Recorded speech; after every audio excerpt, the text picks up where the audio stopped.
What I'm doing right now is listening. Point really is to figure out what it is that the team that you're supporting, that you're mentoring, what is it they know? And in many cases, they will know a lot. They will have often combined amazing networks. They have often capabilities, experience, get them to use their collective brains and take their plans, ideas, and therefore their venture to another level. Mentoring for me is not really telling anyone what to do or call this guy, he will fix it all for you, but rather to stimulate the team into getting the best out of themselves. If you guys choose to work with me, I can guarantee you we'll have a lot of fun, because I'm fully convinced that having fun and being successful as startup entrepreneurs are very, very vital. The project itself or the outcome, but more sort of building a happy team, making it work often helps is much easier when you are having a good time together, when you can laugh together. So I find that is one of the keys of mentoring.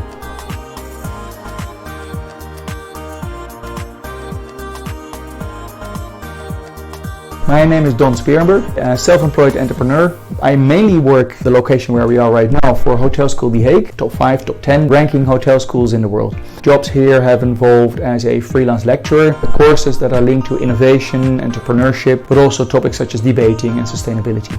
Another part is that I work with 2 different programs as a mentor. It's called Hortiheroes, accelerator program from the horticultural sector, which is one of the 5 economic top sectors in the Netherlands.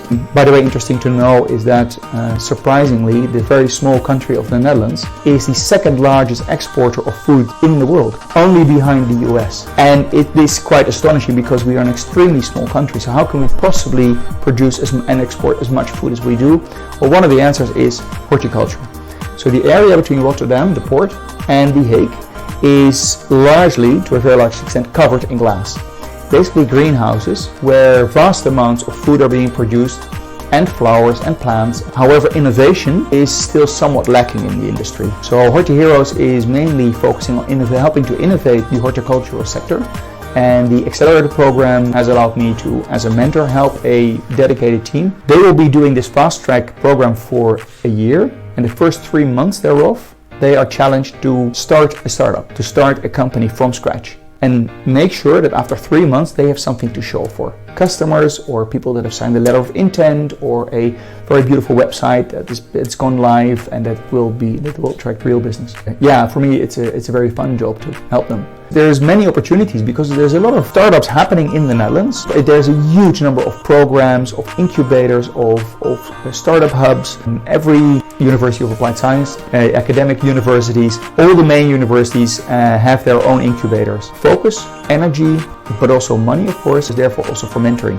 Because one of the sad facts still is that 9 out of 10 startups tend to fail. And without any additional support, in many cases, they find it really hard to take their idea and really bring it successfully to market. Best known programs of the Netherlands from a university level would be called Delft. Among other things, the ocean cleanup, which the idea is they send out this technology into the Pacific Ocean to help clean up the ocean, all the plastic floating around, to collect that. And I think it has to do with a part of our history. We are very much a trading nation.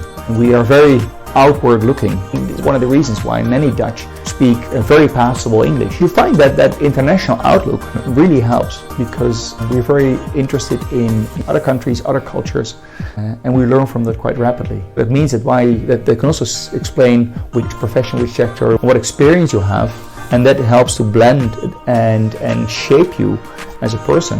After having gone into the hotel industry for a few years, I made a switch, went into commercial positions of a whole range of companies, 7 different companies. I've worked for 6.5 years, and after some time I made another switch and starting up my own company at the time, and that meant that 7 years ago I started as a freelance lecturer here. I can probably also do this in the outside world, and I just signed up and in both cases got accepted.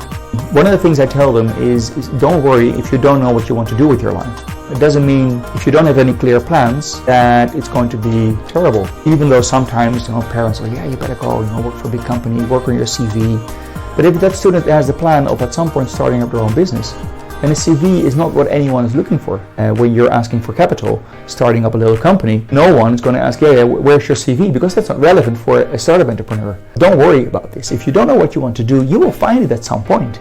What I wish for you is have a sort of an open mind, inquisitive mindset, and some critical thinking skills. Because and I tell this to my students also, to be honest, I still don't know what I want to do when I grow up, which for them is quite ridiculous to hear, me being well into my 50s, but it's true.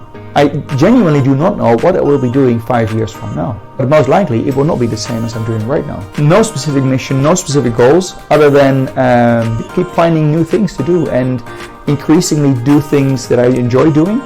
Try to get rid of as many things as I do not enjoy doing as much as possible. And so far that goes well.